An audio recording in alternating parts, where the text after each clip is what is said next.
Good morning. It's still morning. Thanks for joining us here on our Victory Over Violence digital series. I'm Ashley King, joined by Robert Holt. It's still morning, right, Robert? It is still morning, and I am having trouble seeing you. You're having trouble seeing me. Yeah, I don't see you at all. Beth and I Huh. don't see you at all.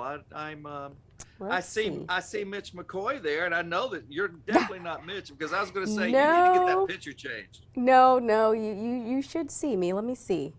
Yeah, we don't. Let's see. Our guest. Can you give me a thumbs up if you can see me still? Uh, Or No, do you she see can't Mitch? see you You either. can't see it? Oh. Huh. Let's see what's going on here. Yeah, that's what we always can have little technical I difficulties. know. It's one of Of those course, days. you've been jet setting, off and I don't know about telling all where you that. guys have been. I mean. Not, I'm just kidding. I know you've been with family, and I hope Yeah, you're. yeah, no, I have been with a. Hold on. Let's see. Yeah. Oh, there is Mitch McCoy there. Yeah, there's Mitch. Hi, Mitch. Huh, let's see. I Hold know, on kind of. one second. Let's Yeah. see. See what's going on there. So while everybody else can see us, and while I Ashley's know. pulling herself up, I can talk just a little bit. I know that behind me you see a partial banner, our violence en or at our violence en. Uh huh. So I was trying to be kind of cool for you, Ashley. I was trying to kind of set up it had the love banner. And then behind me is there's victory with So love here's the signs. thing. People, I'm looking right now on our stream. People can actually see. I don't know why you can't, but just pretend like I'm here because everyone else at home can see. Really? Yeah. So, Okay. Well, hi, everybody. yeah. So, hold on. I'm doing a lot of things. Anyway, so they can see. So we'll go ahead and get Okay. started then. Okay. All Okay, right. so Cool. our topic is they can see on the bottom of the screen there it says declaring victory over domestic violence. So this is something that impacts a lot of people. So we are wanting to kind of focus on that. And Robert, I'm going to let you introduce our guest. Yeah, I'd be happy to. So this is a friend of mine, Beth Goodrich, and Beth is now Beth. Correct me if I'm wrong. You are the executive director for the Arkansas Domestic Violence Coalition for the state of Arkansas. Is that correct? that's correct. Wow, I did it. I Yeah, did it. you See, got it I'm not right. as old as a lot of people think I am.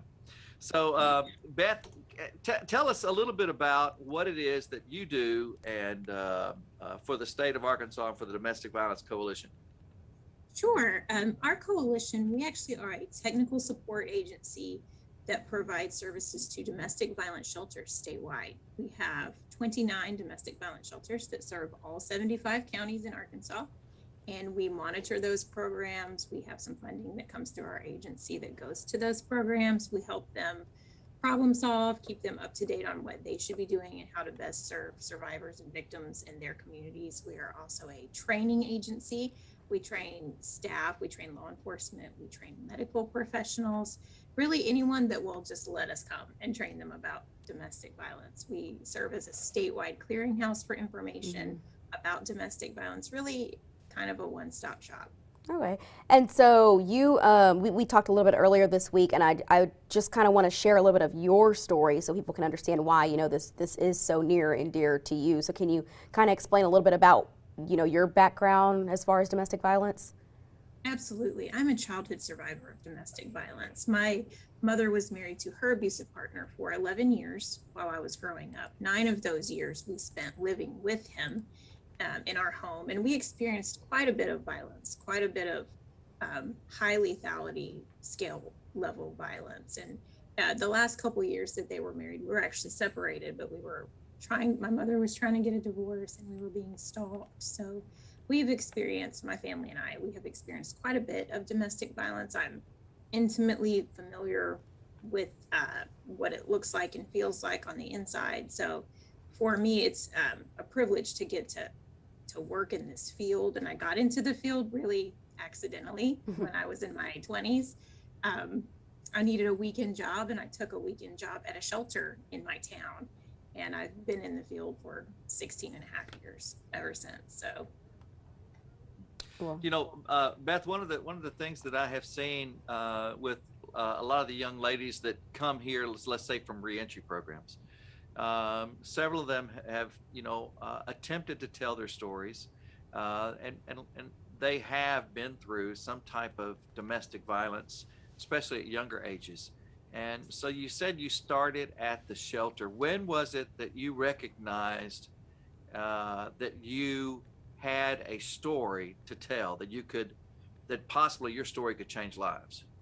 It was really at the shelter. I know that when I applied for the job, I mentioned that I had been through some domestic violence. I knew enough to know I had been through quite a bit, and I'd gone to college, so I kind of had a basic understanding of, healthy relationships. But once I started working in shelter and going through the trainings and just seeing folks come in, families come in, and hearing them talk about what they went through, I thought, man, I've lived this. I know exactly what this is like. And I remember struggling a little bit the first few trainings I sat through where we talked about violence, particularly with children and them witnessing violence and the effects of that.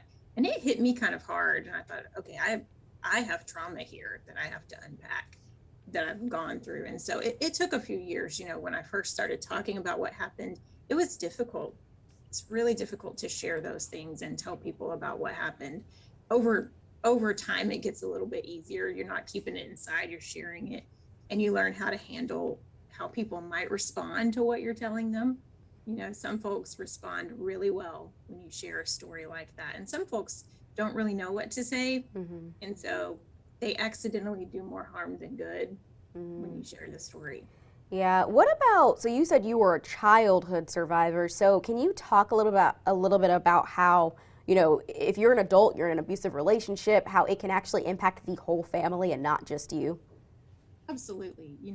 Children in the home, they see and hear everything. And often they're seeing and hearing more than the parents think that they're hearing. You know, just remembering my perspective, I remember in pretty good detail a lot of what went on in our home. And some children, depending on the trauma and the child, they might block some of it out. I have not blocked it out. I remember quite a bit in detail about what we went through. I remember things that my mother doesn't remember about what happened in the violence. And then when we got into shelter and working, a lot of parents would come in and they would think that their children didn't know. And they would say, well, we hid it, we didn't fight in front of them and they don't know. And then we would do children's support group at shelter, and then the kids would talk about things the mom said had happened that mom didn't think they knew about. So really kids are hearing and they're taking it in and they're learning. And what happens most of the time is violence becomes a generational problem. And that happens because as children grow up and they witness the violence, even if they're not a direct recipient of the violence. In our case, we did experience actual child abuse. Sometimes they do not. It's just witnessing this violence between adults. The studies have shown, though, that even witnessing that violence, it teaches children that that is how you solve conflict. And so as they grow up and they're interacting in their lives, they don't mean to, but they tend to repeat the pattern that they learned. It's really hard as an adult to overcome patterns that we learn when we're children. And so the violence becomes generational because people start using the violence to resolve conflict, to deal with their own problems as they age. And then, or they interpret that violence as normal. So when someone does that to them, it doesn't register, this is a red flag, this is not a healthy relationship, and they stay in relationships that are unhealthy. So what was it, Beth, that kept you from continuing that chain of violence into your personal family? What was it that kept you from doing that? Really it's twofold. And the first thing I always say is one positive influence can make a difference. One person or influence in someone's life who's growing up in domestic violence, who is not going through domestic violence, someone who tells them, I care about you, you're important, you don't have to live this way. So I really think even just one positive influence in the life of someone who's going through violence, it sends a message that, hey, not everybody lives this way. Because most kids in those types of families, they really think everyone lives like that. It can be really hard to convince them other people aren't living that way. So someone to show them this is not the way is the first piece of that. And the second part of that is hope. And it's the belief that when I am on my own making decisions, I don't have to live this way as well. And those are two different things, because you can know other people don't live that way, but you can also not believe that you'll ever get out of it. So you have to first have the positive influence, and then you have to actually believe that that's available for you. And part of how you do that, if someone were in the situation, whether they were a child or even if they're an adult in the situation now, they have to believe they deserve better. And I think we can all do a better job of letting people know that they deserve better, and that we care about them, and that a reality that doesn't include this violence is actually possible. Yeah. And that was it for me.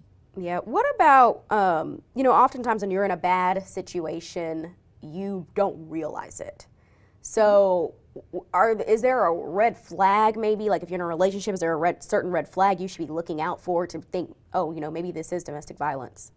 Absolutely. And, because domestic violence itself is not necessarily about physical violence. Some people think that it is, and it does include physical violence, but it's actually about power and control. So if you're in a relationship where you feel powerless, where one partner has all the control, one partner is making all the decisions without regard to what you think or how you feel about it, if they're deciding where all the money goes, if they're deciding what you can wear, if they're deciding who you can talk to and how often you can talk to them, these are all warning signs. These are all red flags. If they're incredibly jealous of you and the folks that you're talking to, particularly, people of the same gender. An example might be they could have an argument because the boyfriend got mad that you spoke to a male cashier at the grocery store. Just irrational, jealousy. Jealousy isn't love. It's a red flag. So these are things that you can look for. Isolation. If I'm in a relationship and my partner doesn't like any of my friends, has a problem with my family, and over time I realized since we've been together, I haven't connected with my support system. That's often the sign that you're in an abusive relationship. Okay. So these are some things that you can look for. If you can't have a difference of an opinion without a fight, that's a red flag. You said some music to mine and Ashley's ears just a moment ago, and that was having a positive influence in your life, a mentor. Ashley and I both, we strongly, she's with Big Brothers and Big Sisters, and we assisted with several of the mentoring programs around the state, and we're firm believers in mentoring. So can you speak just a little bit more to that? And then I do want to ask you one more question. That is, do you think that there is some of the violence that's going on in our community as it relates to some of these young people, the shootings and so forth, that they saw that as well in their own families, and therefore they've been desensitized, kind of thing? So first the mentoring, and then the desensitization, however you say that word. I got that. There you go. Yes, as far as mentoring goes, it's really important. For me, one of the key factors, it was my grandmother. My grandmothers who were a positive influence, and what really made the difference in how they interacted with me was that they believed in me. And so, if you're engaging in mentoring or being a positive influence in someone else's life, I would say the most important thing that you can do is believe that they have the capability to have a better life, and you believe it all the time. No matter what's happening, even when they make a choice that you don't agree with, you still support them, and you're still there for them, and you still believe in them, and you still build them up. That is what the key part to mentoring is. It could include safety planning, knowing, how to help them be safe situationally, whatever is happening, but really just believing in them and never letting it disappear, right? Always maintaining that belief. So I think that's the most important piece of that. Knowing resources is helpful as well. But if you don't believe they can change, you can't impart that ideology to them. Yeah. Right. And as far as the other violence goes, I think that probably every single type of community violence that we have in our society is related to domestic violence at some level. It's probably because it's been a witnessed form of conflict resolution. I mean, your basic interactions, how you're trained to have that, is in your home. and when you are growing up and how people are handling that. And often when people grow up and experience violence outside, it's because they've seen it and absorbed it and learned it. You know, I've seen people speculate about the prevalence of domestic violence in the lives of mass shooters. All of these things come back to domestic violence, and what we tolerate in our homes and in our lives and what we teach people is acceptable. That's interesting. I had never really, I guess, put that connection together, or those two together. You think domestic violence, you think like relationship, man, woman, or, you know, like your intimate partner, not, you know, like on just any basic relationships. So that's interesting that you say that. So how would you go about getting out of an abusive relationship? So I know that's very difficult for people. Absolutely. I would make a plan. And that plan is going to vary from person to person and situation to situation. But I would establish when are times that I could actually leave that are safest. Know your abuser's schedule. Know what is going to be an appropriate time to get out. Save money if you can. You know, if you're not sure how to save money, if money is a problem, you can, you know, follow a budget. You can open secret accounts if you have access to it. Not everyone has access to be able to open a checking account, but you can find other ways. And if you're looking for help making a safety plan in that way, I would suggest you call a domestic violence hotline because they have trained personnel who can listen to your situation and your whole list of resources, and they can help you figure out how to save and where you can make that plan to get out. You can make copies of important things like ID. You can get an extra copy of your ID, insurance cards, medications, things that you have to have if you need to leave in a hurry. You have maybe a couple of plans. It might be safer for someone to plan to leave in 3 months, 6 months, or even a year. It could take that long to be ready to go. Some folks probably need to leave when they feel it in their gut, like it's a dangerous day and they need to go. So just having a bag ready, having a bag of emergency things stashed somewhere else. When I worked in shelter, we had a woman come in and she had tried to leave a couple of other times and hadn't been able to get out because she had 5 children. And when it was time to get out the door, they couldn't find everyone's shoes. And I never have forgotten that story. And it hits home with me a lot. I have 6 children. So I think about that too. Sometimes it's hard to just get everything you need and get out the door. So if you're in a situation where you feel like you might have to leave at a moment's notice, be mindful of where everyone's shoes are at.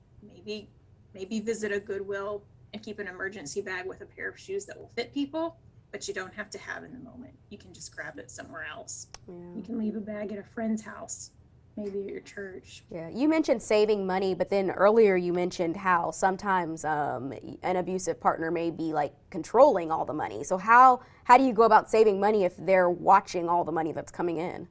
You know, one way that you can do that is if you do have the permission or ability from your abuser to buy groceries, you know, you can buy. Sometimes I have seen where folks will put the gas money on a Visa gift card and they'll just put the gas money on there. And then what happens is maybe you can not use every single penny of the gas money. And over time, you can develop a little bit of stashed money on a Visa gift card. I've seen people do that over time. I saw some information recently, and I don't know the details about how you'd go about doing it just yet. I'm hoping to learn now is using a Bitcoin or currency like that that's not as closely monitored by your abuser. So it's just a matter of finding little tiny amounts here and there that you can stash away to build up to more later. Otherwise, you know, a lot of folks leave and end up staying with a friend or going into emergency shelter who have absolutely nothing, and they start from square one. So even if you have nothing and you're able to get out, there are resources to help once you get out. Do you have statistics on domestic violence as it relates to children in the state of Arkansas right now? Not necessarily specifically. Data is collected in a weird way. I would say that probably half of all individual persons who came into domestic violence shelter in the year were children that were accompanying an adult who came into shelter. A significant number of the people we see in domestic violence shelter are children. Has there ever been a study that has been done as far as, you know, if a child has witnessed over there, you know, such as yourself? And because my heart, when you're telling your story, my heart was just breaking. And has there been a study that says this is the percentage of children that if they don't get a positive role model in their lives, then they are going to revert to that same type of behavior. Any kind of studies that you know of there? There are studies that show the tendency and the likelihood of a child who witnesses domestic violence to commit crime as they grow older. And I don't have the exact number in front of me, so don't quote my numbers incorrectly. But children who witness domestic violence are like twice as likely to commit crime of any kind. They're like, I want to say like 65% more likely to commit sexual assault, engage in drug and alcohol abuse. So there are studies that are linked to other behaviors, criminal activity when they grow up. And that's not even children who necessarily were victims of child abuse, but that is linked specifically to children who witness violence in their home of origin. So Ashlei and I, and then Channel 416 and several other organizations are working in the Wakefield area right now to try to bring the whole community together. We've been doing a project with Whetstone Boys and Girls Club, and we are trying to bring the community together out there to give them the resources necessary in order to help families and help neighbors and so forth. Do you think that, because it's sounding to me like, I don't know how Ashley's feeling about it, but it's kind of sounding to me like one of our main focus areas needs to be in that domestic violence realm as it relates to the community to help stem some of the violence that's going on out there right now. Mm-hmm. Absolutely. You can do, specific domestic violence training for a wide variety of ages that focuses on what a healthy relationship looks like. What is a healthy method of conflict resolution? What are warning signs and red flags? And I mentioned a couple, but there's actually quite a bit more that you can learn about warning signs and red flags and how to handle when something comes up that you don't know how to handle. I think that domestic violence education is probably a key part of what you should be looking at. Yeah. Wow. I just actually put on our Facebook, we're streaming on our Facebook and pages right now, the Fox 16 and the KARK Facebook page, and someone did ask what the domestic violence hotline number is, so I just put that in the comments. So that number, for anyone who's out there wanting to know, it is 1-800-799-7233. So you can call that number and get some help. And I'm sure also, Beth, they can reach out to you guys as well, or how does that work? How should people reach out? If you're remembering that hotline, just remember it's 799-SAFE. If you have the letters on your phone, that's an easy way to remember that number. We would generally give that exact hotline number out because it is nationwide. But you can go to our website, which is domesticpeace.com, and you can click on the shelters tab, and you can find information about where all 29 of our shelters are located and their 24-hour crisis hotline numbers. So if you wanted to reach out to a program that was close to you, you can find that information on our website. Okay, perfect. I guess what is the typical outcome usually of someone who does stay in an abusive relationship for too long? The goal of, if you stay in the relationship too long, really the damage is to yourself and your children if you have children. One of the hardest things to overcome is the trauma that you have endured and that you have gone through, and learning how to interact with people in a healthy way in your own life as you move forward. And that becomes difficult to do. One of my go-to things would be, if you're a childhood survivor or if you're someone who has left an abuser recently, go to therapy. Find the resources, look at your company's benefits policy and see if any therapy, mental health is covered. I can't express how much that has helped me and how much that helps everyone who's experienced any kind of trauma, because trauma will cause all sorts of problems, health problems, relationship problems as you go forward. Find professionals who can help you deal with what you've been through, and it will make such a big difference going forward. And ultimately, one of the worst outcomes would be that you were to not survive the violence. And that's something that's really prevalent in our state and in our nation. And so our goal, and everyone's goal who works in this field, is to keep folks safe and alive and doing well. Okay. So one more on as far as talking about Wakefield and the Boys and Girls Clubs. If the Boys and Girls Club, the staff there wanted to be trained in domestic violence and being able to recognize those kinds of things, and you might have already done it there, but If not, can that be done there at the club, and it possibly become kind of a, you know, I don't know, a safe haven for somebody to just run to be safe there, kind of thing? Is that a doable thing? Training is always doable.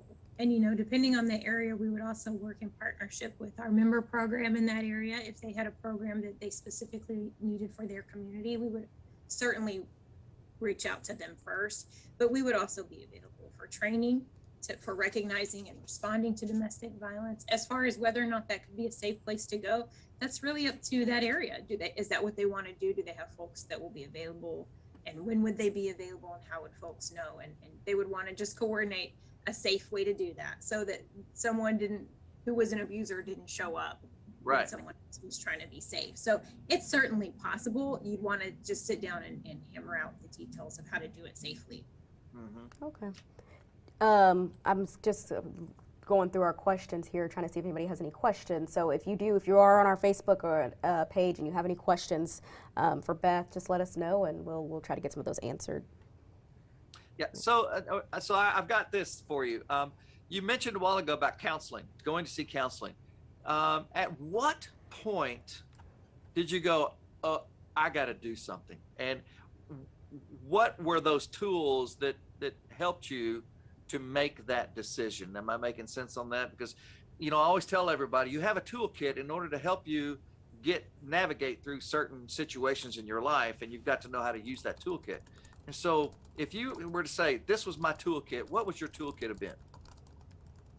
My toolkit, as far as therapy goes, you know, when I was in college, I studied counseling. So I knew a long time ago that was something I should be engaging in. And to this day, I would tell anyone going through anything, if you have access to mental health and therapy, you should go. We could all benefit from it. We go to medical checkups for our body. We should do the same thing for our mental health. So when did I actually start? It was much later in life that I actually started utilizing it myself. Now, that was probably an error. Honestly, I should have done it much sooner. If I could have started it sooner, I would, you know, I would have. So that would be part of my toolkit. And, you know, just internally, I always felt like I just wanted something different. And so I started thinking and planning, and I'm a thinker and a planner. So not everybody who goes through it is a planner, but my toolkit is to make a plan. What am I going to do in a year? Where am I going to be? If that doesn't work, what is this going to do? So my toolkit really is just about planning. I would say go to therapy. I would say learn as much as you can. There's a lot of information out there. You have to be willing to do it. And none of it matters if the person isn't ready to do it. That would be my other encouragement to folks who are working and helping people. Don't take it personally if it doesn't go the way that you feel like it should go. The key really is to maintain a long-term, positive, supportive relationship despite whatever the challenges are. We do not want to set ourselves up to be another controlling entity in someone's life. We have to be supportive even when the timeline doesn't match what we think it should match. Yeah. Did you find yourself being more overprotective when you began having children? Yes and no. You know, I will say that one of the key things that I noted about being an adult survivor is that to do it differently, you have to be very intentional. And I don't think I started out 21 years ago with enough intention. You know, it's easy to just get caught up in life and parenting and going on, and then we repeat patterns. So you have to be intentional about not repeating those patterns, and you have to actually sit down and assess, how am I not going to be that way? And it'll sneak up on you when you least expect it. You'll think I'm doing good, and then you'll be frustrated about something, and you'll think, why am I frustrated about this? I'm not really frustrated about this. This is just what I was taught to be frustrated about. And so I'm sorry, Ashlei. I know. No, you're fine. Keep going. It's okay. It's okay for those right now that are watching, because I really believe that there are a couple of individuals that are watching right now that need some help. They need to know how to get out, and you've explained that. But is it okay to have those feelings once you're out? Is it okay to have those types of feelings that you're talking about? Yeah, it's okay. See, the thing is remembering that sometimes how we feel is not reflective of reality, and that our feelings will often lie to us. And so one of the things I had to do was learn to find out the difference between my feelings or my negative self-talk, which is often a byproduct of being a survivor, is you have a really negative internal monologue about yourself and what you're going through. And mine is very negative. And so I had to learn how to realize these things when I think I can't do something or that I'm not good at it. I have to identify that's not reality. That is a negative self-opinion. It may be real. I might be good at it. I might not. But if I assume that I'm not going to be good at it, it's not real. And so I have to learn to sit it to the side and realize that's a byproduct of what I've been through, and it's not reality. And then I can actually look at reality and make a clearer decision about whether or not I can or can't do something. You know, I'm being influenced by something that's just a feeling or a negative self-view. Yeah. It's really common. It's really normal. Doesn't mean anything is wrong with you. It's difficult to overcome it. So if you're struggling in that area, you're not alone, and it's not bad. It's just a byproduct of getting past it. Yeah. Someone just asked a question on here. Can you speak about the domestic violence guide to navigating the legal system in Arkansas? Yes, and so they're in the process of, I think, revamping that. That was a guidebook that was put out before, and it had a list of resources and information about where to go to obtain a protective order and getting a divorce. And I think that book is in the process of being updated right now, and there's no more in print. So if you have one, there's some good information in there. Contact information might be outdated in that, but I do believe some people are working on an updated version of that. If you're looking for information, you can visit our website, or we can help you navigate to resources in your area. Do you think that you can actually declare victory over this violence, or is it a daily victory with you still? Is it still a daily victory over this that you have, overcome? I mean, you've got such an incredible heart, just a sweet spirit, and I've seen that so much in you, and you love our community and you love working with people. But is it still to this day, there is that you're still declaring victory over this that you have been overcoming? I would like to think that one day I will say, "Shoo, done with that," and made it better. And I think in some ways that is true. In some ways it is true. It's over. The violence part is over. But I do think that, I don't know that it's every day, but it's probably, there are many days in a month or a year where I have to sit and redirect my mind and think about that I'm doing okay. I guess I'm gonna make it. And I do think it is an ongoing process, and I think that's probably true of a great number of issues that people face. So the violence aspect is over, but the trauma remains. Absolutely, and the trauma will remain until we deal with it fully. And I'm working on mine. It's a work in progress. I've made a lot of progress. So don't feel bad if it's not happening at the rate you expect it to. And that's what I wanted people to hear, because you're being transparent right now. And you're not just a talking head. You're not just somebody that just came out the street and said, "Oh, I'm just going to deal with domestic violence." No, you have survived it, you've lived through it, and you're still living through it. And that's okay, because some people will beat themselves up and say, "Why haven't I gotten over this yet?" Yeah, I still feel like that sometimes. When I have a bad time with something and I think, "Man, shouldn't I be over this by now?" And that's not real. That's that unfair opinion. Right. Trauma doesn't have an actual time frame by which you should be done with it. And so we don't get to declare that. We just take each day as it comes, and we do the best we can. And if we're still here tomorrow, then we've made it, and that's fine.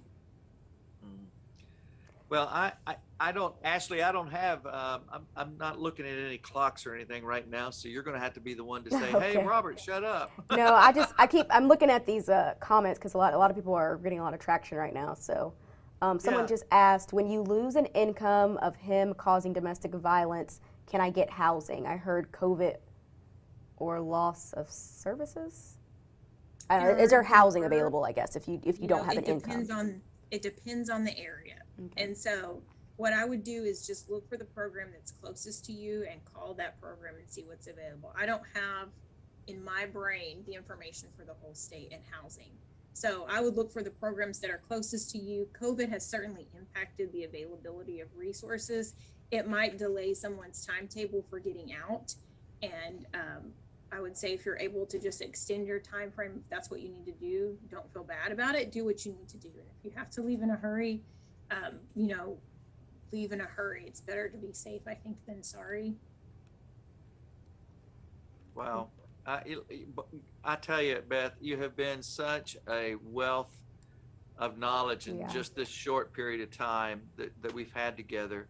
And my main, and Ashlei, our main objective now, even throughout this year, is going to be having individuals come on that have experienced this, and what tools have they used in order for them to begin to heal, and what are their areas where they can get help. And I'm so grateful, one, to know you. I'm grateful that I can call you my friend, and see, I'm gonna get emotional. And I'm grateful that you're helping so many people in our state, and I thank you for that. Well, thank you. I appreciate you coming here and letting me talk about it. And I'm appreciative of what you guys are doing. I think it's amazing. Thank you. Yeah. And again, one more time, I guess, give everybody the hotline that they can call if they need any help. 1-800-799-7233. Perfect. All right. Well, thank you so that's much. 799 SAFE, right? 799 SAFE. Yeah. Yep. Perfect. Well, thank you so much, Beth. I'm reading the comments on here, and a lot of people, are sharing their stories, as well as, saying the things that they did, the tools that they used to get out. And so, I think it's really helped by sharing your story and sharing all of this knowledge that you have in general. So thank you so much for coming on today. Thank you. Yeah, and after the show, don't go nowhere. Don't cut yourself off just yet. Yeah. But I want to say, all those that, as Ashlei just said, that are sharing their stories on there, thank you very much for sharing your story on there, and continue to share your story. Take every opportunity you can to share your story and to share how you escaped what you escaped from, and so that they will have the tools and the courage to move out and to move on. Yep, definitely. When you see and hear other people's stories, it helps you know, you did it, I can do it too. So yeah, it definitely helps. Yeah, I always say this about you, Ashlei. I mean, I'm so proud of you, because in the type of work that you do, it's very hard for a female. But it is. Yep. To do what you've done, and I'm so proud of you. You're very gifted and talented. Thank you. I appreciate that. Yeah. All right. Yeah. Well, this is I guess that's all the time we got, but thanks everybody for joining us. This was a good one, Robert. Yeah. Great show, and be sure now to be watching, because we're going to give everybody the opportunity to help us in Wakefield and at Whetstone and other areas in the Wakefield neighborhood. So be watching on how you can help us. Perfect. All right. Well, thank you guys for watching, and remember, there's victory with love. Yep. Amen.